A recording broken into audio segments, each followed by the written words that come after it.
একদম কমে গেল। আচ্ছা স্যার, হ্যাঁ হ্যাঁ, একদম দোয়া করবেন।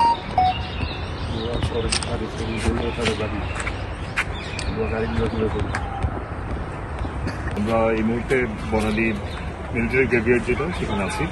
আজকে 26শে ফেব্রুয়ারি শহীদ সেনা দিবস, শহীদ ব্রিগেডিয়ার দিবস যেভাবে সেলিব্রেট করছেন, যেহেতু রাষ্ট্রীয়ভাবে এটাকে শহীদ সেনা দিবস হিসেবে উল্লেখ করা হয়েছে, আমরা আমাদের পক্ষ থেকে ফুলেল শুভেচ্ছা দিয়েছি 26শে ফেব্রুয়ারিকে স্মরণ করে। এই জায়গা থেকে আমাদের কোনো বিভেদ নাই। আসলে আমরা চাই যে যারা শহীদ তাদের যেন শহীদ হিসেবেই কাউন্ট করা হয় এবং শহীদ হিসেবে বলা হয়। সে সেনা হতে পারে, সে ব্রিগেডিয়ার পরিবার হতে পারে, সে যেই হোক।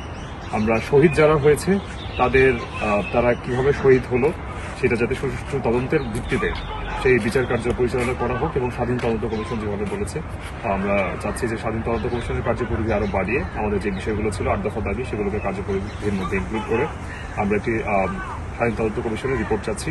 গতকালকে বিভিন্ন মহল থেকে যেভাবে বলা হয়েছে এবং সেনাপ্রধান যেভাবে বলেছেন, আমরা এই কথাটিকে আসলে সত্যিকার অর্থে অত্যন্ত দুঃখ প্রকাশ করছি। ওনার মতো দায়িত্বশীল জায়গা থেকে এই বিষয়গুলোকে আসলে ভাবে উল্লেখ করা কখনোই কোনোভাবে সমীচীন নয়। বরং যথেষ্ট এই 8 মাস যেহেতু উনি সহ্য করেছেন, আরও বাকি সময়টুকু যতদিন এই অন্তর্বর্তীকালীন সরকার আছে, এই সুবর্ণ সুযোগটিকে কাজে লাগিয়ে উনি যাতে খুব শীঘ্রই এই বিষয়টি একটি আশু সুরাহা করতে পারেন। এবং আমরা তো আমাদের জায়গা থেকে চাচ্ছি বিশ্বাস করতে যে উনি ন্যায়ের পক্ষে আছে, সত্যের পক্ষে আছে, এবং ন্যায়ের পক্ষে সত্যের পক্ষ থেকে অবশ্যই যাতে এই বিষয়টি স্বাধীন তদন্ত কমিশনের মাধ্যমে সুরাহা করে এবং একই সাথে বিচারিক প্রক্রিয়ায় যে ত্রুটিগুলো পূর্ববর্তী সরকারের সময় রয়ে গিয়েছে বলে আমরা ধারণা করছি এবং আমরা প্রমাণ পেয়েছি, সেগুলো যাতে সুরাহা করেন। এবং আমরা আমাদের জায়গা থেকে সর্বোচ্চ চেষ্টা করবো, সর্বোচ্চ সমর্থন দিতে। এখানে সেনা, বিডিআর বা আর্মি পরিবার থেকে শুরু করে সবাই একাত্ম হয়ে কাজ করছেন এবং প্রকৃত দোষী যারা তারা যাতে সত্যিকার অর্থে বিচারের আওতায় আসে এবং যারা নিরপরাধ তারা যাতে বিচারের আওতায় থেকেই তারা যাতে মুক্ত পায়, এই আশাবাদ আমরা ব্যক্ত করছি সবাই। ধন্যবাদ। আসসালামু আলাইকুম। গতকালকে সেনা দিবস পালন করা হয়েছে। যেহেতু বিডিআরের 57 জন অফিসার নিহত হয়েছেন, ওনারা আমাদের বিডিআরের পুষ্টি ছিলেন, আমরা দাবি করি ওনারা বিডিআর অফিসার। ও বিডিআর অফিসারদেরকে 57 জনকে আজকে আমরা শ্রদ্ধা জানানোর জন্য আমরা এসেছি এবং সকল শহীদের প্রতি আমরা শ্রদ্ধা জানিয়ে আজকে আমাদের এখানে শেষ করছি। আসসালামু আলাইকুম ওয়া রাহমাতুল্লাহ।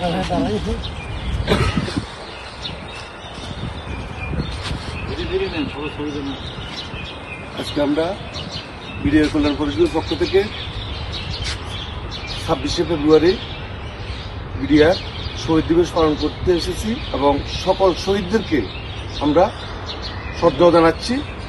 এখন প্লিজ আমাদের ছাত্র সমন্বয়ক আয়াতুল্লাহ ভাই কিছু বলবেন। ধন্যবাদ। আজকে 26শে ফেব্রুয়ারি শহীদ বিডিআর দিবস, সেনা দিবস যেভাবে ইন্টারপ্রেট করুক, এই ডিভিশনটা না রেখে আমরা চাচ্ছি যারা শহীদ হয়েছে তাদের পরিচয় একটাই, তারা শহীদ। তারা সেনাও হতে পারে, তারা বিডিআর সদস্য হতে পারে, বিডিআর অফিসারও হতে পারে। এই শহীদদের স্মরণে আজকে আমরা ফুলের শুভেচ্ছা দিচ্ছি।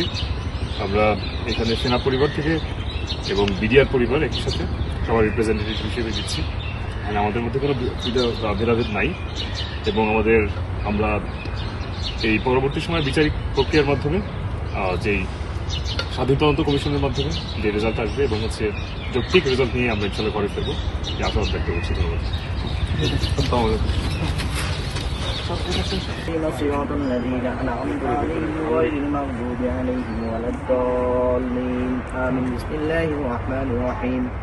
قل هو الله أحد الله الصمد لم يلد ولم يولد ولم يكن له كفوا أحد. بسم الله الرحمن الرحيم.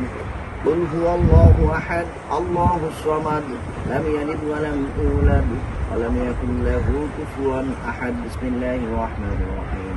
قل هو الله أحد الله الصمد لم يلد ولم يولد ولم يكن له كفوا أحد.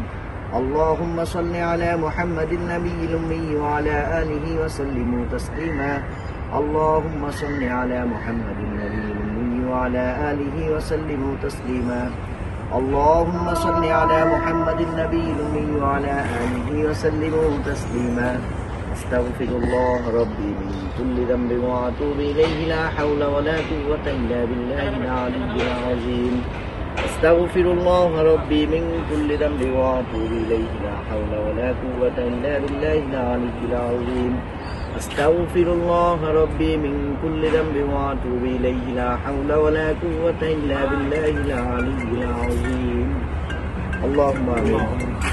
ربنا ظلمنا أنفسنا وإن لم تغفر لنا وترحمنا لنكونن من الخاسرين. ربنا وآتنا ما وعدتنا على رسلك ولا تخزنا يوم القيامة إنك لا تخلف الميعاد. رب ارحمهما كما ربياني صغيرا. رب ارحمهما كما ربياني صغيرا. اللهم حينا وميتنا وشاهدنا وغائبنا وصغيرنا وكبيرنا وذكرنا وأنثانا. اللهم من أحييته منا فتوفه على الإسلام ومن توفيته فتوفه على الإيمان.